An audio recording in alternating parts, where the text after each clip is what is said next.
Okay, so when the urge to people please comes up, what is the best action to take?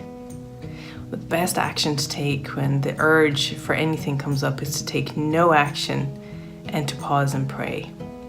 If you find yourself overcome by an urge and you have that millisecond awareness to recognize that an urge is coming, all you want to do is orientate to whom you are devoting this urge.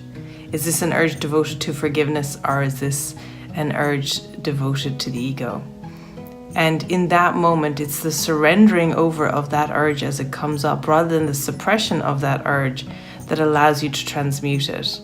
So in the case of people pleasing, the absolute desire to make someone happy in that moment, this instant desire to respond, to like the post, to say, yes, I'll be there, to respond in any way fast, is the very fear of facing this identity crisis in who you are. So if you can pause, even for a moment, even if the answer turns out to be the same in form, the action that's guided is the same, you will have restored yourself, though, to the awareness of who you are. You'll have faced that moment of fear, shame, and blame that's incoming, that's really motivating the desperation with which you're responding to whatever's there. Now, sometimes it can literally seem like a high, like a cocaine high of, oh my God, I could take care of that, like super excited.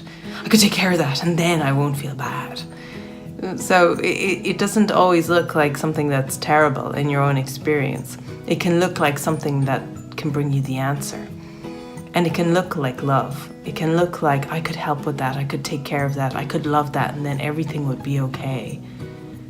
It's the fact that there's a perception that everything isn't already okay, and that we're coming from a fix-it point of view in any shape or form, or a compelled nature that says, I have to do it, I've got no choice.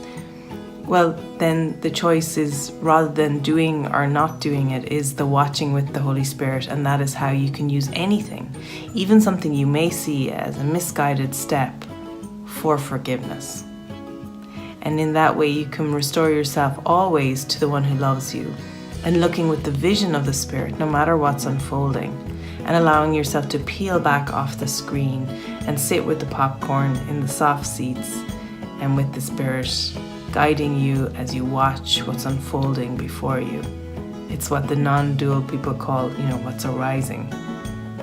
And what's arising simultaneously seems to be an inner and an outer viewpoint. There's an inner seeming experience and an outer picturing of a story playing out through a character or to a character.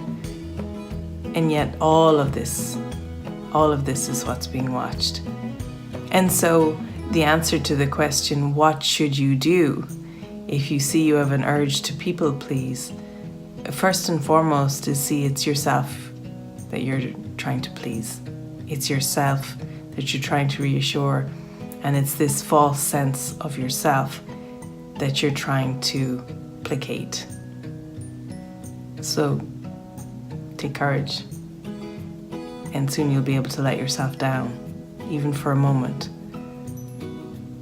from however you think you should be, and allow yourself to simply be and watch and face the fear and the guilt and the shame or whatever it is that's coming up in the moment that would have you urgently reply, respond, and react. And even if you do urgently reply, respond, and react, you can most generously just simply watch that with the Spirit, aware that this is all the past, it's simply unfolding, and that your choice is how you use what you're seeing. It's either for forgiveness or for getting more embedded on the screen. So don't go into a secondary guilt spiral, admonishing yourself for your behaviors. Simply take the correction, capital C for innocence, and come back to the Spirit.